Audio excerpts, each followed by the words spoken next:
Hello friends, मैं Rakesh Kumar. Welcome to Om education centre.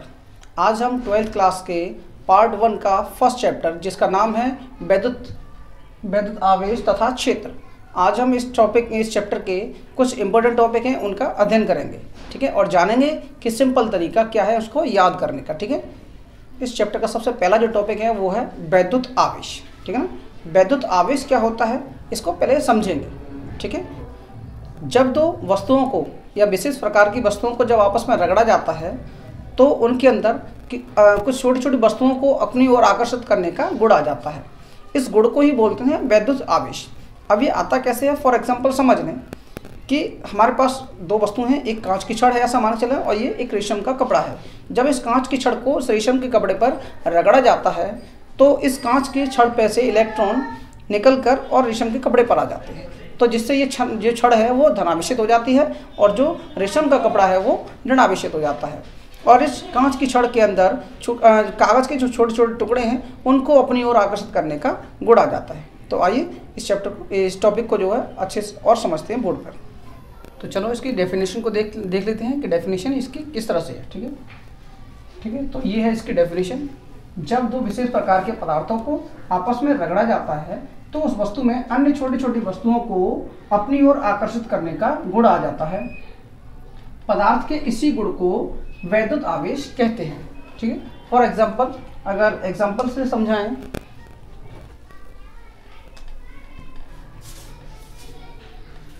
जब इस कांच की छड़ को और रेशम के कपड़े से रगड़ते हैं तो इस कांच की छड़ के कुछ इलेक्ट्रॉन निकलकर वो रेशम के कपड़े पर आ जाते हैं, ठीक है। और इलेक्ट्रॉन कैसे होते हैं? ऋणावेशित। ये सभी आप सभी स्टूडेंट को पता होगा कि इलेक्ट्रॉन पर कौन सा आवेश होता है? ऋणावेश, ठीक है। तो यहाँ पर यानी कि इस छड़ से निकलकर इलेक्ट्रॉन और कपड़े पर आ जाते हैं। तो ये छड़ जिसमें से इलेक्ट्रॉन निकले हैं उस छड़ पर धनावेश आ जाता है। इलेक्ट्रॉन की कमी जब होती है तो क्या आता है? धनावेश। तो ये छड़ जो है वो कैसी हो जाती है? धनावेशित हो जाती है। और जिस कपड़े पर या जिस पदार्थ पर इलेक्ट्रॉन गए हैं वो छड़ कैसे हो जाती है?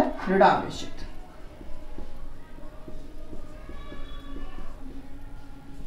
ठीक है ना जी, यानी कि जो इलेक्ट्रॉन है जिस पदार्थ पर गए हैं वो कैसा हो जाता है? ऋणावेशित हो जाता है, ठीक है। तो अब धनावेशित और ऋणावेश ये दो वर्ड जो आए हैं इनको समझते हैं ये है क्या, ठीक है। आगे यानी कि ये है आवेश का प्रकार। तो आवेश के प्रकार यहां लिख लें पहले।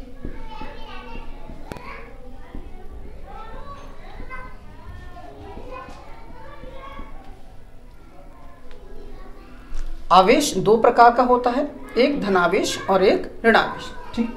तो फर्स्ट जो लिखते हैं वो है धनावेश और इसका सेकंड जो होता है वो होता है ऋणावेश, ठीक है। हालांकि ये चीज हम दोनों जान चुके हैं कि धनावेश कब आता है और ऋणावेश कब आता है, लेकिन फिर भी इसको एक बार फिर समझ लेते हैं। धनावेश जब किसी वस्तु से इलेक्ट्रॉन की कमी होती है या उस वस्तु से इलेक्ट्रॉन निकलते हैं, उस वस्तु पर इलेक्ट्रॉन की कमी आ जाती है और इलेक्ट्रॉन की जो कमी आ जाती है उसी को बोलते हैं धनावेश, ठीक है।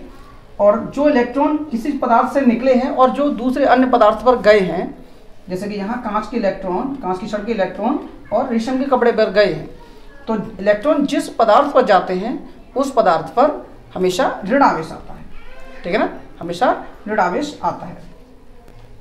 अब इन दोनों में देखिए क्या संबंध है दोनों में, ठीक है। जब दोनों में धनावेश को हम जो है प्लस से डिनोट करेंगे और ऋणावेश को माइनस से डिनोट करेंगे, ठीक है। जब दो आवेशों को अगर पास लाया जाए तो ये दोनों एक दूसरे को हमेशा आकर्षित करेंगे, ये दोनों हमेशा एक दूसरे को आकर्षित करेंगे, ठीक है ना। इनके बीच में कौन सा बल लगेगा? आकर्षण बल, ठीक है। लेकिन अगर दोनों आवेश चाहे तो दोनों धनात्मक हो, ठीक है, या ही दोनों आवेश ऋणात्मक हो, उनके बीच में हमेशा कैसा बल लगेगा? उनके बीच में हमेशा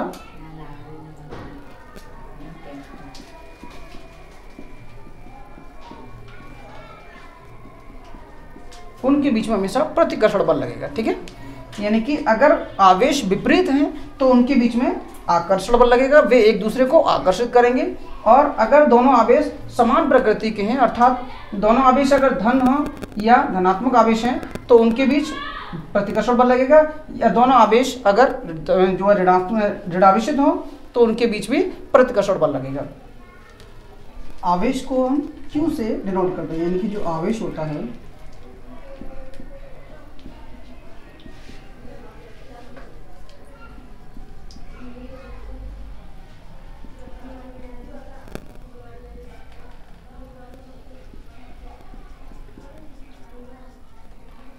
ठीक है। तो ये आवेश यहाँ तक हो गया। अब इसके पढ़ते हैं मात्रक और विमा। इसकी मात्रक और विमा किस तरह से हम निकाल सकते हैं आगे देखते हैं। आवेश का मात्रक और विमा है, देखिए जो मात्रक है वो है